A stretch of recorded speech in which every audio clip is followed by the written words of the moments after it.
I would now like to request Professor Baghel to come up on the stage and bless us with his wisdom. Sir, please. Really, I am very much indebted and feeling honored you have provided me opportunity to deliver my lecture is very interesting and relevant topic, that is national education policy, human values and media education. If we are going to talk about national education policy and human values, we have to come to my own root to deliver my lecture in my own language, whether it is Sanskrit or Hindi. नई शिक्षा नीति को यदि हमें समझना है तो हमें कुछ पुराने हमारे जो सूत्र थे कि हमारी विद्या क्या थी, हमारी शिक्षा क्या थी, हमारी उसकी प्रणाली क्या थी, हमें सबसे पहले उसके रूट काज पे जाना होगा. यदि हम एंशिएंट हिस्ट्री को देखें तो एंशिएंट हिस्ट्री में क्या कहा गया था? विद्या क्या है? सा विद्या विमुक्तये. विद्या क्या है? जो मोक्ष प्रदान करती हो, वो विद्या है. हम मिडिल एज में जाते हैं, शिक्षा और विद्या की परिभाषा दोनों बदलती है. बिकॉज शिक्षा और knowledge is life long learning, what I am feeling. Because you are not updating yourself, you can never improve your personal life or professional life. Middle age में यदि हम जाते हैं तो हमें क्या देखने को मिलता है? विद्या की परिभाषा फिर बदलती है. क्या कहा गया? विद्या ददाति विनयम, विनयादि दादि पात्रताम, पात्रतात आम धर्माप्नोति या तत् धर्मम सुखम. विद्या से विनय आता है, संस्कार आता है. उस विनय के कारण हम योग्य बनते हैं. हम लोग कई बार इंटरव्यू बोर्ड में जाते हैं, बहुत अच्छा बच्चा इंटरव्यू देता हुआ है, लेकिन कई बार उसके एटीट्यूड्स और एटिकेट्स की वजह से भैया हम चाहते हैं कि आपने बहुत अच्छा इंटरव्यू दिया but you are not find suitable for the same post. क्योंकि आपको जो एटिकेट्स और एटीट्यूड्स चाहिए, मुझे लगता है वो आप में नहीं है इंस्टीट्यूशन के लिए. सो जो फाइनल राउंड होता है पर्सनालिटी राउंड, वो हमें ये कहाँ से सूत्र मिलता है? विद्या ददाति विनयम से. 1986 में हमारी न्यू एजुकेशन पॉलिसी जिसको आज हम कह रहे हैं, नई शिक्षा नीति का फिर बदलाव होता है. मॉडर्न एज में उसमें परिभाषा क्या कहा गया? हमें शिक्षा ऐसी देनी चाहिए जो रोजगार प्रदान कर सके. If any education system is not able to provide the employment for the students, it means not useful. ये 1986 में कहा गया. हम आगे बढ़ते हैं. 2001 में आप गूगल कीजिए तो आपको मिलेगा, बिल गेट्स साहब बोलते हैं, if any education system is not enabled with information technology in today's world, you cannot count as education. ऐसी कोई भी शिक्षा प्रणाली जो सूचना प्रौद्योगिकी से युक्त नहीं है, उसे एजुकेशन नहीं कह सकते आज के समय में. अभी 6 महीने पहले सुंदर पिचई साहब ने स्टेटमेंट दिया, इकोनॉमिक्स टाइम्स में मैंने पढ़ा. In today world if any education is not associated with AI, artificial intelligence and automation, it means the present time students is not cope up with the future. यदि AI और automation से जुड़ा हुआ ज्ञान आप नहीं दे रहे हैं तो वो शिक्षा आपके किसी काम की नहीं है. लेकिन इतना सारा परिवर्तन हो रहा है, समय समय पे हो रहा है, बट इन सब चीज़ों में हम एक चीज़ भूलते चले गए धीरे धीरे. वेयर इज विद्या ददाति विनयम. Where is our human values, where is our मानव मूल्य. हमारे वो मानव मूल्य कहाँ गए? तो इस चीज को थोड़ा समझने की जरूरत है. इस मानव मूल्य को समझने के लिए, इस तरह की शिक्षा प्रणाली को डेवलप करने के लिए जो न्यू एजुकेशन पॉलिसी 2020 आई, उसमें जो विजन रखा गया, उसमें यदि आप विजन में पढ़ेंगे तो 3-4 इंपॉर्टेंट पॉइंट निकल कर आते हैं. मैं आपके सामने रख रहा हूं. An education system that contribute to an equitable and vibrant knowledge society by providing highly qualified education to all. Number 1. Number 2, develop a deep sense of respect toward fundamental rights, duties, constitutional values, bonding with one country and conscious awareness of one role and responsibilities in changing world. तीसरा वो जो बात करते हैं human values की, उसमें उन्होंने जोड़ने की कोशिश की. Instil skill, human values, disposition that support responsibilities, commitment to human rights, sustainable development and living and global well-being, thereby reflecting truly global citizen. यदि आप अपने पर्यावरण के प्रति, मानव मूल्य के प्रति और वेल-बीइंग के प्रति जागरूक नहीं हैं, उनके विचारों को नहीं समझते हैं, वो होने वाली आगे भविष्य की घटनाओं को नहीं समझते हैं इनके दुष्प्रभाव से, तो आप सही शिक्षा व्यवस्था, सही शिक्षा प्रणाली नहीं दे रहे हैं. ये कौन कह रहा है? न्यू एजुकेशन पॉलिसी 2020 के विजन में शामिल किया गया. ये इतने वर्षों के बाद पहली बार ह्यूमन वैल्यूज़ की बात यदि कहीं की गई है तो न्यू एजुकेशन पॉलिसी 2020 में कहा गया है. फिर आप देखिए, यहाँ एक हमारे पास है नहीं, पीपीटी नहीं है, मैं बताता आपको कि अर्ली चाइल्डहुड एजुकेशन के लिए learning in the formative years में भी ह्यूमन वैल्यूज़ को जोड़ा गया. इनके जो फ्रेमवर्क बना इसमें, तो इसमें 2 या 3 बहुत इंपॉर्टेंट चीज़ है जो समझने की ज़रूरत है ह्यूमन वैल्यूज़ की, कि आप फॉर्मेटिव ईयर्स में बच्चे के क्या क्या सिखाएंगे. Art, craft and music, relationship with the nature, colour, shape, alphabets and numbers, team work and collaboration. मैं यूएस में पढ़ा रहा था तो मुझे कोई भी बच्चा कुछ भी पढ़े, लेकिन लास्ट के सेमेस्टर में उनको एक पेपर जरूर पढ़ाया जाता था, interpersonal communication, how to prepare your CV, how to behave to others, और कैसे आप सीवी बनाएं, कैसे दूसरे से व्यवहार करें, और साथ साथ ग्रुप डायनामिक्स, टीम वर्क कैसे काम करते हैं. ये वहाँ पे बहुत इंपॉर्टेंट हमारे सलेबाई का हिस्सा था. फिर क्या कहा गया? एथिक्स होना चाहिए सेल्फ आइडेंटिटी के लिए. और नई एजुकेशन पॉलिसी का एक जो और इम्पॉर्टेंट है टॉपिक, वो है etiquettes, behaviour and emotional development. ये सभी चीज़ें कहीं ना कहीं ह्यूमन वैल्यूज से जुड़ी हुई हैं. अब सवाल उठता है, why we need to human values.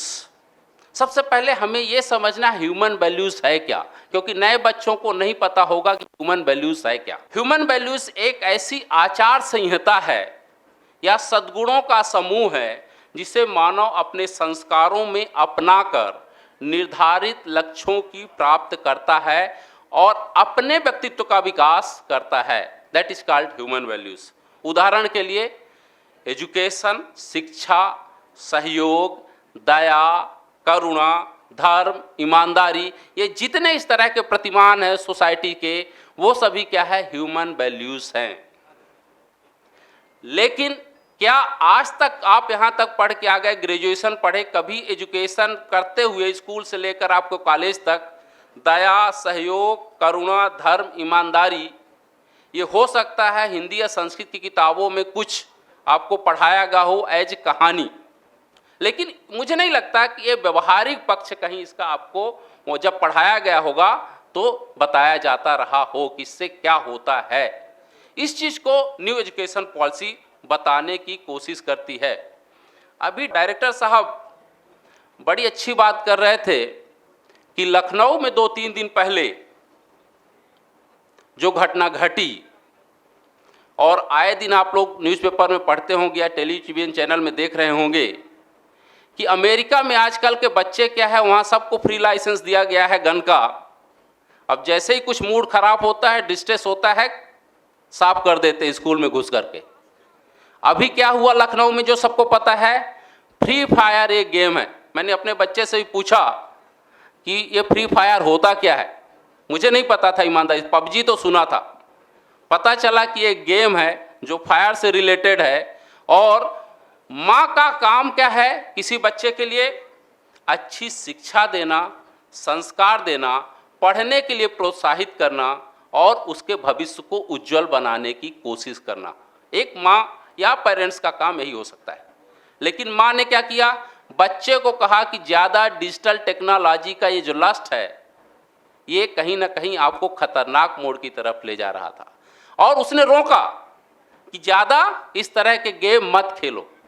परिणाम क्या हुआ? बच्चे को गुस्सा है कि माँ बार बार रोकती और टोकती रहती है। जब बहन के साथ भाई सो रहा था, 2 बजे चुपचाप पापा की गन, जो बहुत दूर बैठे हुए थे, कहीं आर्मी में थे, पापा की गन उठाई, मैगजीन डाली और 2 बजे सोते हुए एकदम आपको सट्टा करके अपनी माँ को ही शूट कर दिया। हम किधर जा रहे हैं? क्या हमारी वैल्यू सिस्टम को ये कहीं ना कहीं पुनर्परिभाषित करने की ज़रूरत नहीं है? अब इस तरह की जब चीज़ें बढ़ रही हैं तो मुझे लगता है कि एक बार फिर से हमें रीडिजाइन करना होगा, कहीं ना कहीं रीडिफाइन करना होगा पूरे एजुकेशन सिस्टम को। एक बड़े अच्छे राइटर है, मैं आपको नाम छोड़कर जा रहा हूँ, मैंने इनकी किताब बहुत पहले पढ़ी थी, आज से 10-12 साल पहले। थॉमस हेन्स लिकोना, एजुकेशन एंड कैरेक्टर किताब का नाम है। उसमें लिखते हैं कि अमेरिका में जो आज दिखाई दे रहा है, उसके पीछे एक बहुत बड़ा कारण जो है आज की मीडिया का है, आज की डिजिटल टेक्नोलॉजी का है। क्यों बोलते हैं? कि वो कहते हैं कि डिजिटल माध्यम से कोई भी बालक जो 15 साल से नीचे का है, वो लगभग 12,000 से अधिक रेप, 1 लाख से अधिक हत्या और खून खराबा और असंख्य ना जाने कितने खून खराबे के दृश्य जब देख चुका होता है 1 महीने में, तो उसको क्या हर एक चीज़ सामान्य लगती है। उसको इस तरह की कोई भी घटना बहुत भयानक और दुष्परिणाम देने वाली नहीं लगती। उसके लिए आम रोजमर्रा की जब बात बन जाती है तो वो वायलेंस उसके जिंदगी का हिस्सा बन जाता है। ये थॉमस हेन्स लिकोना साहब कहते हैं। तो इसलिए इस तरह की यदि घटनाएं बढ़ रही हैं तो कहीं ना कहीं हमारे एजुकेशन व्यवस्था का उसमें रोल है कि हमें क्या पढ़ाया जाना चाहिए, कितना पढ़ाया जाना चाहिए, किस माध्यम से पढ़ाया जाना चाहिए, ये इम्पॉर्टेंट है। यदि हम ह्यूमन वैल्यूज़ की फिर बात करें, बड़ा रिसेंटली अभी कल की यदि हम घटना लें, तो यदि हिंदू धर्म के बारे में हम कहें कि धर्म is the part of human values, हमारा यदि इंडियन रिलीजन के बारे में करें, हिंदू धर्म क्या सिखाता है? सनातन धर्म में सर्वे भवन्तु सुखिनः सर्वे सन्तु निरामया, ये हमारा कल्याण मंत्र है। फिर कहते हैं अहम ब्रह्मास्मि, मैं ब्रह्म हूँ, तो आप भी वही हो, आप और मेरे में कोई अंतर नहीं है। तीसरा क्या है? हम कहते हैं कि हमारे देश में, हमारे धर्म में 33 करोड़ देवी देवता हैं। मैं सेंसस देख रहा था, 33 करोड़, यदि आप 51 के आसपास या और पहले का देखें तो आपकी जो सेंसस है, जो जनगणना है, वो 36 करोड़ के आसपास है। तो सीधा सीधा जितने लोग हैं, हर एक व्यक्ति में कहीं ना कहीं भगवान समाहित हो रखे हैं। हम तो मानते हैं कि कण कण में भगवान हैं। किसी को आप अपनी जानकारी में नोइंगली किसी को हताहत मत करो, परेशान मत करो। अब इस चीज को और अच्छे से समझने की कोशिश करें तो यदि हिंदू रिलीजन कहता है कि आप एक परिवार लीजिए कि एक परिवार में एक राम का उपासक है, दूसरा कृष्ण का उपासक है, तीसरा शिव का उपासक है, चौथा हनुमान का उपासक है, तो आप देखिए कि एक ही परिवार में सबकी अपनी अपनी उपासना पद्धति है, अपने अपने लक्ष्य हैं, लेकिन यहाँ कहीं भी अंतर्भेद नहीं है। जब एक ही परिवार में 4 लोग 4 तरह से मानने वाले के लिए फ्रीडम है, तो मुझे लगता है जो परिवार एक सोसाइटी में रहता है वो सोसाइटी सहिष्णु अपने आप बनेगी, क्योंकि हमारा मंत्र है यह सर्वे भवन्तु सुखिनः सर्वे सन्तु निरामया। लेकिन एक दूसरा समाज भी है, हम यहाँ क्रिटिसाइज करने नहीं आए हैं, जो कहता है हमारा ही धर्म सर्व गुण संपन्न है और सर्वश्रेष्ठ है। यदि कोई उसके खिलाफ कुछ कहता है तो कल की जो घटना घटी अपने देश में, वो ये सर्वश्रेष्ठता की वजह से, यह सुपीरियरिटी और सुप्रीमेसी की वजह से। हम तो बोलते हैं जैसे मैं हूं वैसे आप हैं। इस तरह के ह्यूमन मूल्य को मुझे लगता है सनातन धर्म वाले ह्यूमन मूल्य को लेकर चलेंगे तो विवेकानंद यही कहते हैं कि गीता दुनिया के जितने धर्म हैं उन सब का बेस है, बुनियाद है। जो शिकागो का भाषण, यदि आप लोग बार बार विवेकानंद को पहचानते और जानते हैं, तो उसी ह्यूमन वैल्यूज़ की वजह से कि जीरो टाइम में जो उनको मिला कि यदि आप नीचे का गीता हटा दिए, क्योंकि वो नीचे रखा गया था, जैसे ही हटाएंगे तो सभी धर्मों का तत्व जो है हमारे गीता में दिया गया है। तो हमारी पूरा ह्यूमन वैल्यूज़ इस पर आधारित है, इसको हमें समझना होगा। अब इस तरह के ह्यूमन वैल्यूज़ को देखते हुए हमें मीडिया एजुकेशन को भी समझना है। विकास, यदि आप देखें, हम इंफॉर्मेशन टेक्नोलॉजी से प्रिंट मीडिया, इलेक्ट्रॉनिक मीडिया और से आगे बढ़ करके हम डिजिटल मीडिया में पहुंच गए हैं, जिसको हम कन्वर्जेंट मीडिया भी कहते हैं। एक स्मार्टफोन में प्रिंट भी है, इलेक्ट्रॉनिक भी है, डिजिटल भी है। कन्वर्जेंट मीडिया की दुनिया में जब हम जी रहे हैं तो थॉमस फ्राइडमैन, आप देखेंगे, गूगल करेंगे तो थॉमस फ्राइडमैन आई थिंक 2017-18 के पुलित्जर प्राइज विनर रिपोर्टर हैं, जो आज सबसे बड़े इंटेलेक्चुअल के रूप में जाने जाते हैं, न्यूयॉर्क टाइम्स के। उनका एक इंटरव्यू मैंने इकोनॉमिक्स टाइम्स में पढ़ा, बहुत इंटरेस्टिंग इंटरव्यू था। उनका लाइन ही थी कि machine stamp out man any time. जब ये मैंने टाइटल देखा तो पढ़ने की अंदर जिज्ञासा हुई। थॉमस फ्राइडमैन ने अंदर जो बताया कि कितना खतरनाक, किस तरह की मीडिया हम आज जनरेट कर रहे हैं और वो हमारे व्यवहार में है। वो क्या कहते हैं कि आज मशीन चाहे तो हमें किसी भी समय स्टैम्प आउट हमारी जिंदगी को कर सकती है।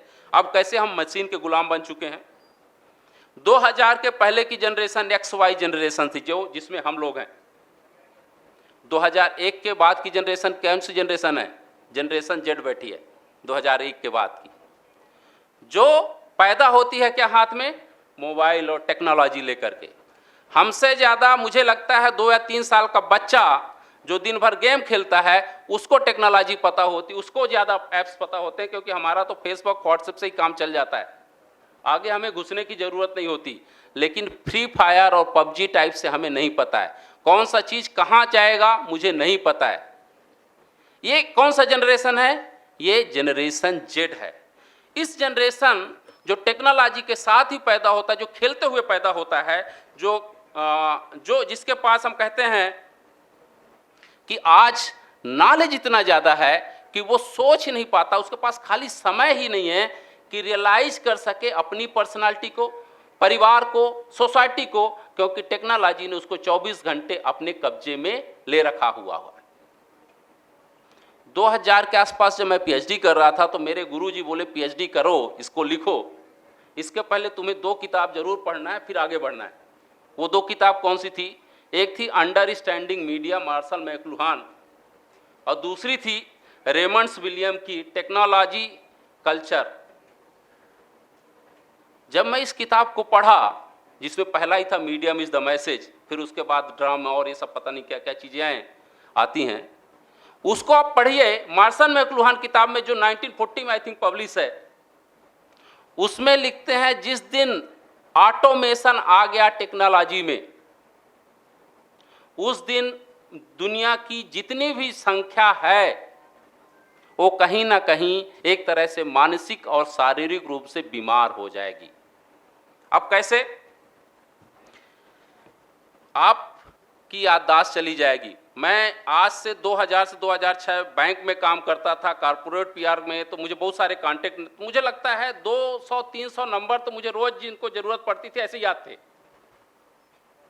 आज मेरी बहन का नंबर मुझे याद नहीं है, क्योंकि डाटा में चला गया है। हम याददाश्त खोते जा रहे हैं क्योंकि हम एक मशीन के गुलाम हो गए हैं। लिखना पढ़ना भूल जाएंगे तो ये चीज़ है।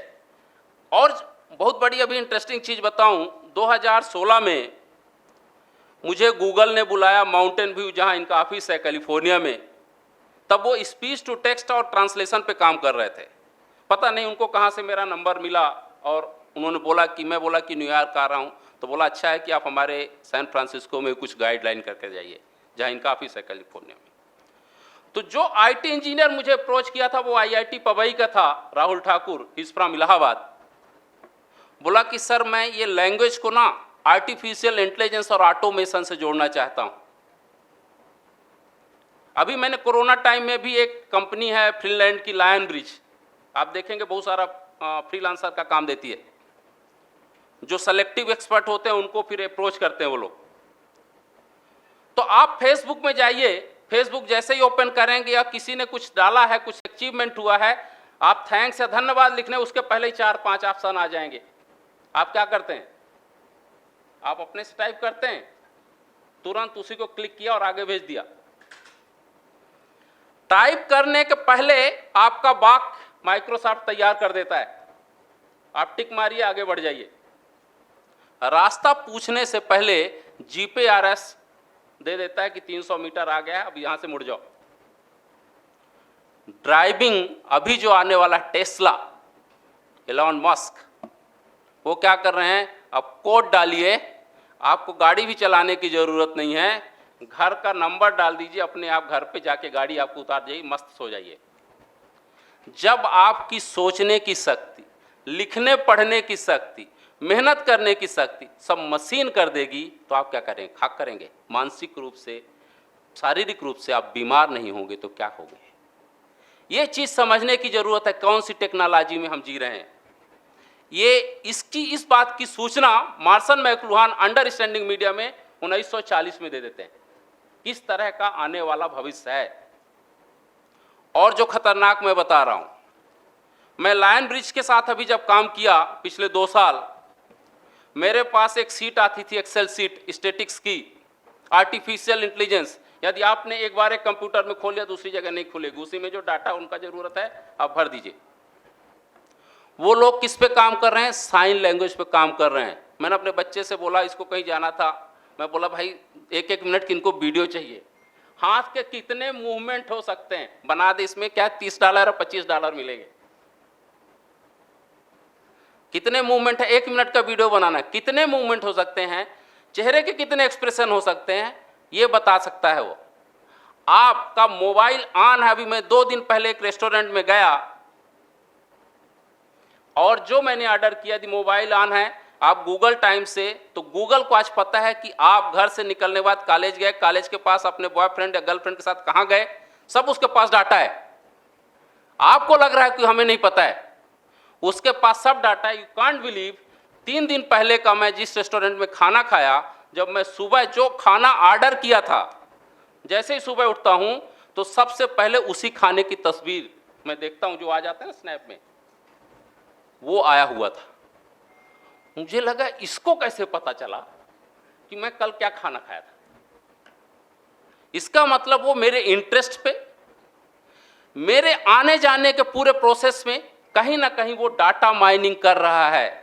हम भूल जाते हैं कि हमने 2 साल पहले अपनी वाइफ के लिए क्या खरीदा था, लेकिन उसको पता है कि फेसबुक या कुछ दिन क्या खरीदा था, वो रिमाइंड कर देता है, उसके पास डाटा आ गया। लेकिन हम बर्थडे भूल सकते हैं, वो तो सामान भी नहीं भूलता कि आपका कलर कौन सा था, कौन सी कंपनी का था। यदि इतना माइन्यूटली काम चल रहा है तो आपको आज की मीडिया को समझना होगा। जो मैं गूगल की बात कर रहा था, राहुल ठाकुर जिनकी मैं बात बता रहा था, बोल रहा था कि वो लड़का बताया, बहुत यंग लड़का था जो गूगल में काम करता है, वो बताया कि सर हम लोग अभी जो लैंग्वेज के बाद जो सबसे बड़ा काम कर रहे हैं, वो उन्होंने जो ये आप जीपीआरएस चलता है, आप जाएंगे कभी मौका मिले तो एक छतरी लगी है गूगल के ऑफिस में माउंटेन व्यू में, वो पूरे दुनिया को कंट्रोल करती है जहाँ से जीपीआरएस चलता है। उसी के बगल में वो जो गेम आते हैं ना, गूगल के कौन से गेम आते हैं, उसी के बगल में उनका क्या है, एक ब्रेन मैपिंग का सिस्टम डेवलप हो रहा है। आपके दिमाग में क्या क्या चल रहा है, इसको सुंदर पिचाई ने भी बोला अभी कि सबसे खतरनाक जो अभी डेवलप हो रही टेक्नोलॉजी वो है आर्टिफिशियल इंटेलिजेंस। आप बैठे तो यहां पे हैं, लेक्चर मेरा सुन रहे हैं, सोच क्या रहे हैं, आर्टिफिशियल इंटेलिजेंस के माध्यम से पता चल रहा होगा उनको। ये सबसे खतरनाक टेक्नोलॉजी है। जिस दिन इसका इंप्लीमेंटेशन पर्सन टू पर्सन हो गया तो आप समझिए कि दुनिया कहां जाने वाली है। ब्रेन मैपिंग पे ये लोग काम कर रहे हैं, मैं बता रहा हूं। तो इस तरह की चीजें आपको जानने की जरूरत है। तो हमारा मीडिया, बच्चे बैठे हैं मीडिया के, तो मैं इनको निराश नहीं करूंगा, क्योंकि जो मैं समझ पा रहा हूं, जो देखा सुना अलग अलग जगह पे, भविष्य अच्छा है। टेक्नोलॉजी के साथ बढ़िए, लेकिन 4-5 जिसको हम 5C कहते हैं कि आने वाले भविष्य में क्या होगा कि हर एक आदमी एक चैनल चला सकता है। तो ये है कि सबसे पहला आप ध्यान रखिए, content is the king. Technology कमजोर हो चलेगा, लेकिन कंटेंट आपका बहुत सॉलिड होना चाहिए। Content is the king. Second C मैं बता रहा हूँ क्रिएटिविटी। एक ही स्टोरी को आप किस तरह से एंगल देकर के आगे बढ़ाते हैं, तो story line is very important. Third is caption, जिसको हम थंबनेल आजकल कहते हैं, वो बहुत इंपॉर्टेंट है। और फिर फोर्थ है कनेक्टिविटी, टारगेट ऑडियंस, कहाँ जाकर आप क्या चीज़ बोल रहे हैं, किसके लिए आप दे रहे हैं, वो बहुत इंपॉर्टेंट है। और लोग कितना भी कहें कि एक झूठ को 100 बार आप तेजी तेजी से बोलिए तो वो भी सच लगने लगता है, लेकिन मैं कहता हूँ करेक्टरिस्टिक आने वाले दिनों में बढ़ेगा और ज़रूर बढ़ेगा, क्योंकि मैं मानता हूँ रंगा सियार कितना भी हुआ कर ले, एक दिन उसकी असलियत पता चल जाती है। तो हम सभी मीडिया के बच्चों को यही कहेंगे, सही सोचें, सच सोचें, सकारात्मक सोचें। सिर्फ आप नहीं, समाज बदलेगा, हम सब बदलेंगे। बहुत बहुत धन्यवाद।